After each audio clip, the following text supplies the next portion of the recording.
नाम है વ્યવહારોની દ્વિ અસર અને ખાતાના પ્રકાર, यानी लेन देन की दुगनी असर, लेन देन की दुगनी असर और खाते की किस्में, लेन देन की दुगनी असर और खाते की किस्में। अब यहाँ पर व्यवहारों की द्वि असर किसे कहते हैं? लेन देन की दुगनी असर। लेन देन की दुगनी असर का मतलब होता है एक बाजू और दूसरी बाजू। लेन देन की व्यवहार की दो बाजू होती है, एक बाजू होती है उधार बाजू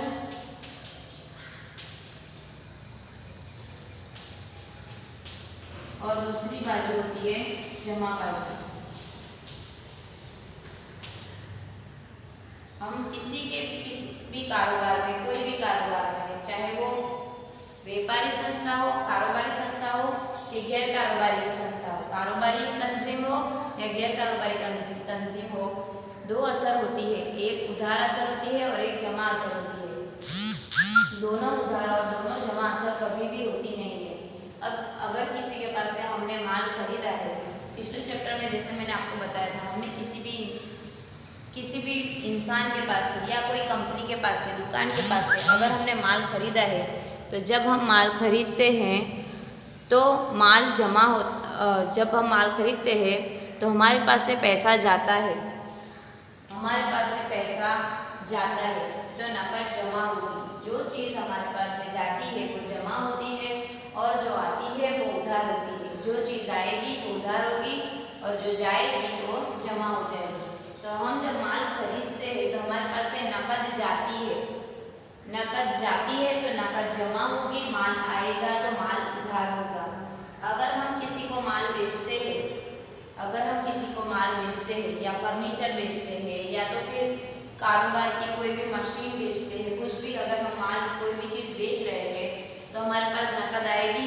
तो जब नकद आएगी, रोकड़ आती है तो रोकड़ उधार होती है और जो चीज़ हमारे पास से जाएगी, फर्नीचर हो, स्टॉक हो, मशीन हो, माल हो, जो भी चीज़ जाएगा वो जमा हो जाएगा।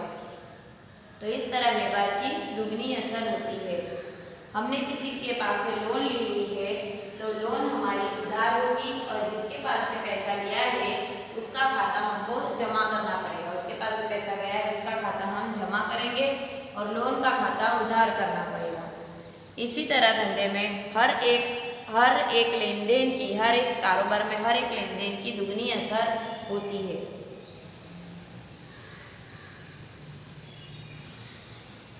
अब ये जो असर होती है ये लेन देन 3 किस्म की होती है। ये जो जितनी भी लेन देन है वो लेन देन 3 किस्म की होती है।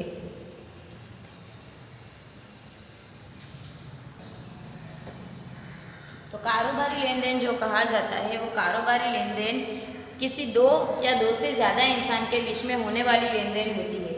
कारोबारी लेन देन धंधा के व्यवहार, कारोबारी लेन देन दो या दो से ज़्यादा इंसानों के बीच में होने वाली लेन देन होती है, जो नकद में भी होती है और उधार में भी होती है। एक होती है नकद की लेन देन, रोकड़ व्यवहार, और दूसरी होती है उधार व्यवहार, उधार की लेन देन। किसी भी कारोबार में अगर कोई भी लेन देन नकद से होती है तो उसे नकद लेन देन कहा जाता है, रोकड़ व्यवहार। फर्ज करो अगर तुमको किसी कंपनी में से कोई मोबाइल खरीदना है, किसी भी कंपनी का दुकान से कोई मोबाइल खरीदना है, या तो फिर आपको कोई स्कूटर खरीदना है या तो फिर आपको बुक्स खरीदनी है, तो अगर आप लोग वहाँ से जाकर या अनाज खरीदना है या कोई भी चीज़ खरीदनी है, तो अगर आप लोग वहाँ पर जाते हो, वहाँ पर जो भी चीज़ आपने सिलेक्ट की है, जो भी चीज़ आपने पसंद की है उसका ऑर्डर देते हो। उसके बाद उसको जब वो चीज़ खरीदते हो तो वो आपको उसके बदले में आप उसे नकद लौटा देते हो। जब वो चीज़ आप अपने पास ले लेते हो तो उसके बदले में आप उसे नकद लौटाते हो, तो उसे नकद लेन देन कहा जाता है। जब भी कोई चीज़ खरीदी या बेची जाती है और उसकी लेन देन नकद में होती है तो उसे नकद लेन देन कहा जाता है। उसके बाद है उधार व्यवहार। फर्ज करो अभी आपने यहाँ पर एक बाइक खरीदी है। अब वो बाइक खरीदी है जिसके आपने कुछ पैसे नकद में चुकाए हैं, बाकी के पैसे चुकाने बाकी है, तो ये जो बाकी रह गया वो उधार खरीदी है आपने। फ्यूचर में आप हफ्ते से या इन फ्यूचर कभी भी उधार खरीदी है उसे उधार लेन देन कहा जाता है। उधार लेन देन में दो तरह से लेन देन हो सकती है, या तो पूरी उधार लेन देन में जितने पैसे, जैसे 10,000 की चीज़ खरीदी है तो 10,000 आपने उधार रखे हैं, इस तरह से भी लेन देन होती है, तब भी उधार लेन देन कहा जाता है। या तो फिर आपने 10,000 का माल खरीदा है, 10,000 की कोई चीज़ खरीदी है, उसमें से 3,000, 4,000, 5,000 आधी रकम दे दी है, आधी चुकानी बाकी है, तब भी वो उधार लेन देन ही कहा जाएगा। आधा नकद में हुआ है, आधा उधार में हुआ है, तो वो आधा नकद आधा उधार नहीं कहा जाएगा, नकद भी नहीं कहा जाएगा, वो सिर्फ उधार लेन देन ही कही जाएगी। ये हो गए हमारे आर्थिक व्यवहार यानी इक्तिसादी लेन देन। इक्तिसादी लेन देन के ये एग्जाम्पल है, उदाहरण है। इक्तिसादी लेन देन किसे कहा जाता है? जिस चीज़ के बदले में हमें कोई फ़ायदा होता है। अगर हम कोई चीज़ खरीदते हैं तो उसके बदले में हमको पैसे चुकाने पड़ते हैं। अगर कोई चीज़ हम बेचते हैं तो उसके बदले में हम पैसे लेते हैं। यानी कोई भी लेन देन के बीच में पैसे की कीमत बीच में आती है, पैसे से उसको मापा जा सकता है, उसे इक्तिसादी लेन देन कहा जा सकता है। जैसे कि हमने किसी भी इंसान के पास से कोई खिदमत कराई है, जैसे कि उसने हमारा माल उठा के वहाँ पर रख दिया है, जैसे कि उसने कोई हमारा वर्कर है, कारीगर है जो हमारा काम कर रहा है, तो वो काम करेगा तो कोई भी काम हमको फ्री में नहीं करके देगा। हमने कोई कारीगर रखा है उसको पगार देनी पड़ेगी, हमने कोई मजदूर रखा है उसे मजदूरी देनी पड़ेगी, हमने किसी का घर लिया है उसे किराया देना पड़ेगा, तनख्वाह देनी पड़ेगी। ये सब जो भी है, किसी के पास से खिदमत लेते हैं या माल लेते हैं तो उसके दरमियान में क्या होता है? पैसा होता है। दरमियान में पैसा होता है तो कोई काम करता है, कोई खिदमत करता है या खरीद बेचा होता है, लेन देन होती है, उसके बदले में हम उसको पैसा चुकाते हैं या उसके पास से पैसा लेते हैं। तो इसके बीच में पैसा मोस्ट इम्पॉर्टेंट है। दरमियान में पैसा होता है, पैसे से कीमत आंकी जाती है। अगर कोई ने हमारा काम कर दिया है तो मजदूर को उसमें पैसा, उसकी मजदूरी दी जाएगी। ये सब के बीच में पैसा होता है। तो हर चीज़ की लेन देन कारोबार में पैसे से आंकी जाती है। हर चीज़ की लेन देन कारोबार में पैसे से आंकी जाती है। इसे इक्तिसादी लेन देन कहा जाता है। यहाँ पर कोई भी लेन देन बिना पैसे के नहीं होती। अभी कुछ व्यवहार ऐसे होते हैं जो बिन आर्थिक व्यवहार होते हैं। बिन आर्थिक व्यवहार किस तरह के होते हैं? एक होते हैं आर्थिक व्यवहार जो पैसे के लिए किए जाते हैं, जिसके बदले में पैसा होता है। उसे आर्थिक व्यवहार कहते हैं, इक्तिसादी लेन देन। बिन आर्थिक व्यवहार जैसे कि हमने किसी को माल दान में दे दिया, ज़कात में, सदके में दान में दे दिया। हमने किसी के पास से हमारा माल किसी ने चोरी कर लिया, हमारा माल बारिश में भीग गया, या तो फिर हमने किसी को माल नमूने के हिसाब से दिया है, एडवर्टाइज करने दिया है, इश्तिहार करने के लिए दिया। ये सब जो व्यवहार है वो बिन आर्थिक व्यवहार है, इक्तिसादी व्यवहार नहीं है, गैर इक्तिसादी व्यवहार है। तो रोकड़ व्यवहार, उधार व्यवहार और अन्य व्यवहार। तो अन्य व्यवहार में माल कुछ और तरीके से हमारे पास से जाता है, उसे अन्य व्यवहार कहा जाता है। और तरीके के व्यवहार में होता है माल का चोरी हो जाना, माल का भीग जाना, माल का बारिश में भीग जाना, माल को आग लग जाना, किसी को नमूने के हिसाब से इश्तिहार करने के लिए माल देना, नमूने से माल देना, किसी को दान में माल दे देना, ये सब अन्य व्यवहार होते हैं।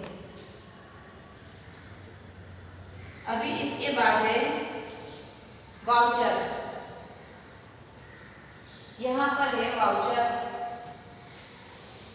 वाउचर के बारे में मैंने आपको पिछले वीडियो में बताया था। वाउचर किसे कहते हैं? हम किसी के साथ कोई लेन देन करते हैं तो उसके बदले में हमको रिसिप्ट मिलती है या रिसिप्ट देनी पड़ती है।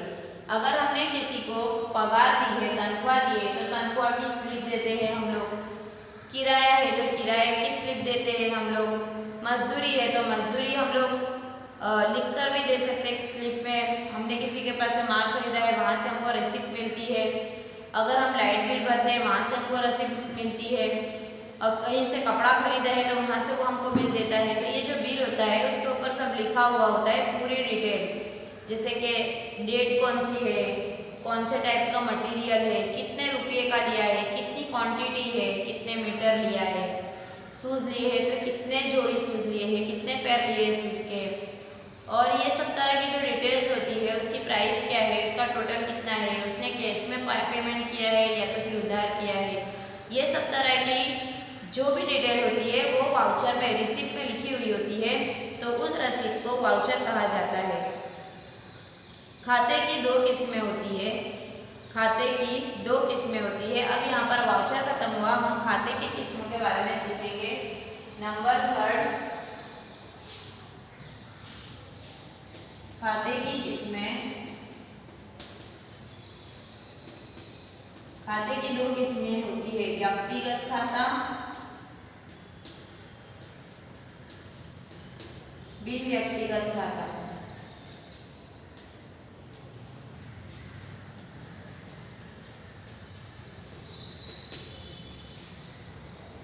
उसके अंदर होता है एक माल मिलकत और एक होता है उपज खर्च। व्यक्तिगत खाते में इंसान का खाता आता है। इंसान के खाते में जैसे कि हमने किसी के पास से माल खरीदा है तो उस इंसान का नाम, कोई बैंक का नाम, कोई कंपनी का नाम, किसी भी तरह के इंसान हो, चाहे तो रमेश हो, सुरेश हो, रीना हो, किसी भी दुकान से माल खरीदा है तो उस दुकान का नाम, कंपनी का नाम वगैरह जो होते हैं उसे व्यक्तिगत खाता यानी इंसानी खाता कहा जाता है। बिन व्यक्तिगत खाते में हमारा माल हो सकता है, फर्नीचर हो सकता है, स्टॉक हो सकता है, मशीन हो सकता है, जायदाद हो सकती है। इस तरह के जो व्यवहार होते हैं जिसमें माल का या जायदाद का जिक्र हो उसे बिन व्यक्तिगत खाता यानी गैर इंसानी खाता, माल मिलकत का खाता, माल जायदाद का खाता कहा जाता है। बचत खर्च, उपज खर्च यानी बचत खर्च का खाता। बचत खर्च के खाते में एंट्री होती है बचत यानी मिला हुआ कमीशन, मिली हुई छूट, मिला हुआ किराया, मिली हुई पगार, मिली हुई तनख्वाह वगैरह का बचत में जिक्र होता है। और खर्च में चुकाया हुआ भाड़ा, चुकाया हुआ किराया, चुकाया हुआ कमीशन, चुकाई हुई तनख्वाह, चुकाया हुआ दी हुई छूट, चुकाया हुआ कमीशन, दिया हुआ कमीशन वगैरह जो हमारे खर्चे होते हैं, लाइट बिल वगैरह, व्यापारी खर्चा, कारोबारी खर्च, ये सारे खर्च की एंट्री खर्चे में होती है, जिसे जो नफा नुकसान खाते की तरह होता है, जिसकी एंट्री एक नफा नुकसान खाते की तरह होती है। नफा नुकसान खाते की तरह यहाँ पर बचत खर्च का खाता भी बनाया जाता है। जो उधार व्यवहार होते हैं उस उधार व्यवहार पे से देवादार और लेनदार यानी लेने वाले कर्जदार और देने वाले कर्जदार के बीच का ताल्लुक बनता है। हमने किसी को भी माल बेचा है तो उसने हमको माल के पैसे अभी दिए नहीं हैं, तो अब फ्यूचर में वो हमको माल के पैसे देगा। जब तक वो हमको पैसे नहीं देगा क्या हम हमारे मोबाइल से नंबर डिलीट करेंगे? नहीं करेंगे।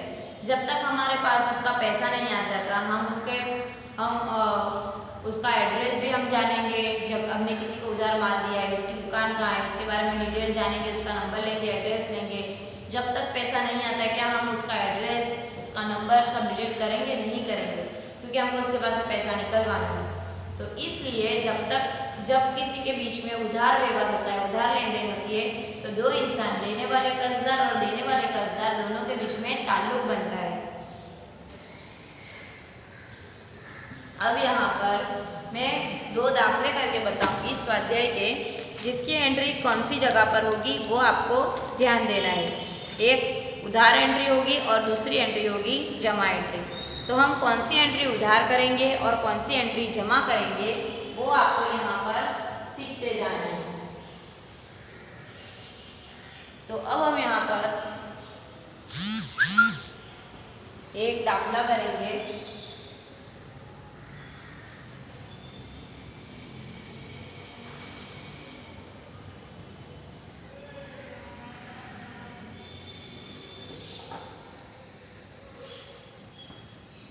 एक्सरसाइज में दाखला नंबर 4, एक्सरसाइज में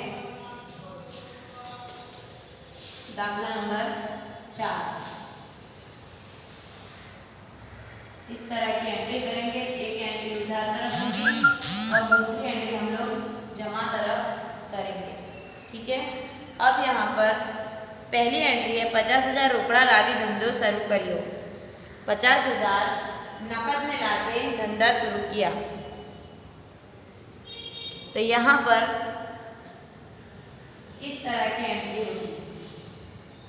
50,000 धंधे में लाए, धंधा शुरू किया, तो धंधे में क्या आया, नकद आई है। नकद धंधे में लाए, धंधा शुरू किया, तो धंधे में नकद आई है, तो नकद का खाता उधार। हमने अपना खुद का पैसा लगाया है, तो मूड़ी का खाता जमा। जब धंधे में पैसा आता है तो हम खुद जब पैसा लाते हैं, मालिक धंधे का मालिक खुद जब पैसा लाता है तो पूंजी का खाता जमा होता है। चाहे तो वो पैसा हो, चाहे तो वो फर्नीचर हो, चाहे तो वो किसी तरह का माल हो या किसी कर्जदार के पास से पैसा लेकर आया हो। जब भी धंधे का मालिक खुद धंधे में पैसा लगाता है तो पूंजी का खाता जमा होता है। दूसरी एंट्री 10,000 ની જસલીન પાસેથી લોન લીધી। 10,000 की जसलीन के पास से लोन ली। तो लोन ली है जब हमने, तो हमारे पास क्या आई है, रोकड़ आई है, तो नकद का खाता उधार होगा। और यहाँ पर जसलीन के पास से लोन ली है, तो जसलीन की लोन का खाता जमा होगा। जसलीन की लोन का खाता यहाँ पर जमा होगा। तीसरी एंट्री 30,000 बैंक में भरी खातु खोलाव्यू। 30,000 बैंक में भरी खातु खोलाव्यू। तो हमारे पास जो पैसा था वो कहाँ चला गया, बैंक में। तो बैंक का खाता उधार, जिसके पास पैसा गया है उसका खाता उधार। अगर हमारे पास आता तो हम हमारा खाता उधार करते। बैंक में पैसा गया है तो बैंक का खाता उधार। हमारे पास से क्या चली गई, नकद चली गई। नकद गई है तो नकद जमा। नकद आई थी तो नकद उधार की थी, हमारे पास से नकद चली गई है तो नकद जमा। चौथी एंट्री 5,000 में कंप्यूटर खरीद्यू। 5,000 में हमने कंप्यूटर खरीदा, तो हमारे पास धंधे में क्या आ गया, कंप्यूटर आ गया। तो कंप्यूटर का खाता उधार। ये कंप्यूटर हमने 5,000 रुपये में खरीदा था, तो हमारे पास से क्या चली गई, नकद। तो नकद का खाता जमा। आगे यहाँ पर 1,000 ने स्टेशनरी खरीदी। जिस तरह इसकी एंट्री हुई थी उसी तरह दूसरी भी एंट्री, कंप्यूटर की एंट्री हुई थी उसी तरह 1,000 ने स्टेशनरी खरीदी। तो स्टेशनरी खरीदी हमने, स्टेशनरी का खाता उधार। और यहाँ पर नकद का खाता जमा। हमने स्टेशनरी पैसे से खरीदी है, स्टेशनरी का खाता उधार और नकद का खाता जमा। 20,000 की खरीदी करी। 20,000 की हमने खरीदी की है। किस चीज़ की खरीदी की है उसका जिक्र नहीं है, तो वो जो खरीदी है वो माल की खरीदी होगी। अगर जिक्र नहीं हो तो वो खरीदी माल की होगी। जिस भी चीज़ की खरीदी है, खरीदी का खाता उधार और रोकड़ का खाता जमा। हमने खरीदी की है तो हमारे पास से नकद गई है, तो नकद का खाता जमा। दाखला नंबर 7 30,000 ने रमण पासे थी खरीदी करी। 30,000 की खरीदी रमण के पास से करी। अब यहाँ पर एक चीज़ आपको सिखानी है, ध्यान देना है आपको। जब अगर कोई भी हम खरीदी करते हैं या फरोख्त करते हैं, तो जब सामने वाले का नाम नहीं दिया हुआ हो तो उसे हम नकद खरीदी गिनेंगे। नकद खरीदी के लिए एक खुसूसियत है, ये आपको याद रखना है। अगर हम किसी इंसान के पास से खरीदी करते हैं और सामने वाले इंसान का नाम नहीं दिया हुआ है, इसका मतलब वो खरीदी नकद में है। अगर हम किसी इंसान के पास से खरीदी करते हैं और उसका नाम दिया हुआ है तो उसे उधार खरीदी कहा जाएगा। सामने वाले के नाम का जिक्र हो तो उसे उधार खरीदी कहा जाएगा। अगर जिक्र ना हो तो उसे नकद खरीदी कहा जाएगा। सामने वाले इंसान का नाम तभी दिया हुआ होता है जब उसके पास से पैसे लेने बाकी होते हैं। तो यहाँ पर 30,000 ने रमण पासे थी खरीदी करी। हमने यहाँ पर जो खरीदी की है रमण के पास से, तो रमण को पैसा देना बाकी होगा, तभी तो रमण का नाम तो यहाँ पर रोकड़ हमारे पास से गई नहीं है, हमारे पास से पैसा नहीं गया है, रमण का नाम दिया हुआ है, इसका मतलब ये है कि हमने उसके पास से उधार खरीदी की हुई होगी। तो यहाँ पर उधार खरीदी की है, इसलिए रमण का खाता जमा। लेनदार का खाता, लेने वाले कर्जदार का खाता हमेशा जमा होता है और देवादार, देने वाले कर्जदार का खाता उधार होता है। 8 नंबर 15,000 નો માલ 28,000 માં રોકડેથી વેચ્યો। 15,000 નો माल 28,000 में रोकड़ेથી વેચ્યો। जब हम माल बेचते तो हमारे पास नकद आती है, तुम कोई भी चीज बेच दो, अगर तुम्हारे पास एक बॉल पेन पड़ी हुई है, उसे अगर तुम बेच दो तो वो उसके बदले में तुमको पैसा देगा। रोकड़ेથી વેચ્યો यानी नकद से बेचा है, नकद से फरोख्त किया है, तो जब भी कोई माल फरोख्त करेगा तो उसके पास पैसा आएगा।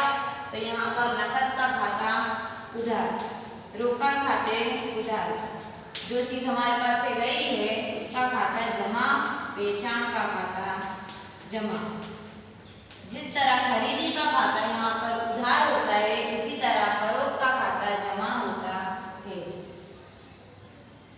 नंबर 9 8,000 નો માલ 15,000 માં નીલાને વેચ્યો। 8,000 का माल 15,000 में नीला ने बेचो। अब यहाँ जो नीला को बेचा है तो वो नकद में नहीं बेचा, यहाँ पर सामने वाला जो हमारा जो देवादार है, जिसको हमने माल बेचा है, उसका नाम दिया हुआ है। अगर मैंने अभी बताया जिस तरह नाम दिया हुआ हो, इसका मतलब वो नकद की लेन देन नहीं होती, उधार की लेन देन होती है, तभी नाम दिया हुआ होता है। तो जिस तरह यहाँ पर खरीदी के खाते के सामने हमने लेनदार का नाम लिखा था रमण खाते, उसी तरह यहाँ पर बेचाण में उल्टी एंट्री होगी। यहाँ पर नीला को माल दिया है हमने, तो नीला के पास माल गया है, नीला का खाता उधार, और हमारे पास से माल चला गया, हमने माल फरोख्त कर दिया, तो बेचाण का खाता यहाँ पर जमा। इस तरह की एंट्री यहाँ पर होगी। नंबर 10 2000 નો माल रमण ने परत करियो। अब ये जो रमण है, इसके पास से हमने यहाँ पर माल खरीदा था, लेकिन हमने उसको माल वापस कर दिया। खरीद माल वापसी, हमने जो माल वापस किया तो हमने जो खरीदी का खाता उधार किया था और रमण का खाता जमा किया था। अब जो माल हमने जो खरीदा था तो हमने उसका खाता उधार करके रमण का खाता जमा कर दिया था। अब उसी को हमको माल रिटर्न करना है, तो ये माल वापस से रमण के पास जाएगा, तो रमण का खाता उधार, और यहाँ पर खरीदी का खाता उधार है, तो खरीद वापसी, खरीद परत का खाता जमा, खरीद परत का खाता यहाँ पर जमा। नंबर 11 1500 નો माल नीला ने परिलाए परत करियो। अब ये जो माल नीला को हमने बेचा था, उसने भी हमको वापस कर दिया। हमने नीला को यहाँ पर माल बेचा था बेचाण खाते, तो उसने हमको माल वापस किया। तो जिस तरह खरीद वापसी की नोंद होगी, उसी तरह फरोख्त वापसी की भी होगी। बेचाण परत खाते यानी फरोख्त वापसी के खाते में उधार, और नीला ने हमको माल बेचा है, तो नीला का खाता जमा। यहाँ पर इस तरह की एंट्री हो जाएगी। खरीद माल वापस आता है तो खरीदी से उल्टी एंट्री, और फरोख्त माल वापस आता है तो फरोख्त से उल्टी एंट्री। अब यहाँ पर 12 नंबर 500 लाड़ी भाड़ा न चुकाव्या। हमने लाड़ी भाड़े के 500 रुपये चुकाए हैं। लाड़ी भाड़े के हमने यहाँ पर 500 रुपये चुकाए हैं। किस चीज़ के चुकाए हैं? लाड़ी भाड़े के, लाड़ी के किराया के, लाड़ी भाड़ा खाते उधार।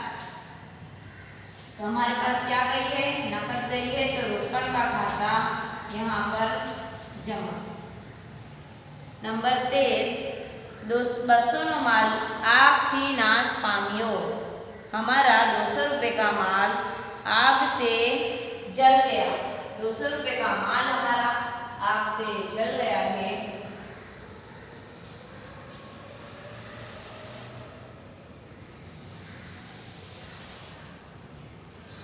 नंबर 13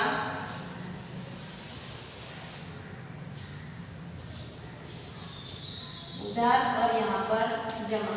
हमारा माल आग से जल गया है, यानी हमारा नुकसान हो गया है।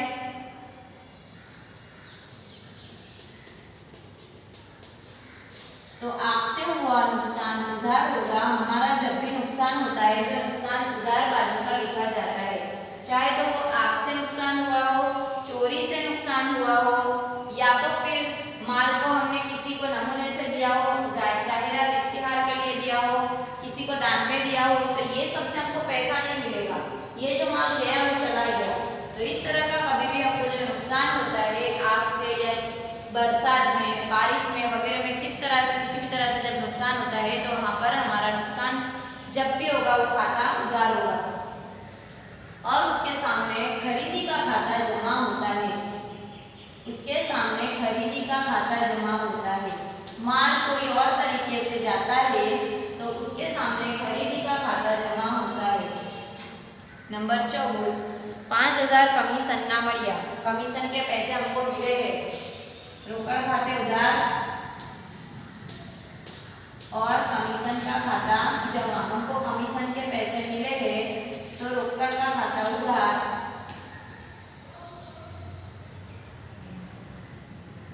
और कमीशन का खाता जमा।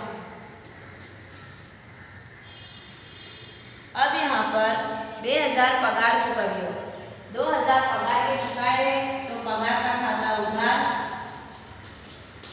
और नकद का खाता जमा। हमारे पास से नकद गई है तो नकद का खाता जमा। इस तरह की एंट्री यहाँ पर आपको करनी है और इस तरह की एंट्री करके आपको उधार और जमा की एंट्री अपनी बुक में लिखते जाना है। जो भी मैंने आपको एंट्री लिखाई है, उर्दू मीडियम के जितने भी बच्चे हैं वो सभी को उर्दू में एंट्री करते जाना है। मुझे कोई भी एंट्री गुजराती में नहीं चाहिए, आप सभी एंट्री उर्दू मीडियम के बच्चे उर्दू में एंट्री करेंगे। नेक्स्ट टाइम हम दूसरा दाखला सीखेंगे। अल्लाह हाफिज़।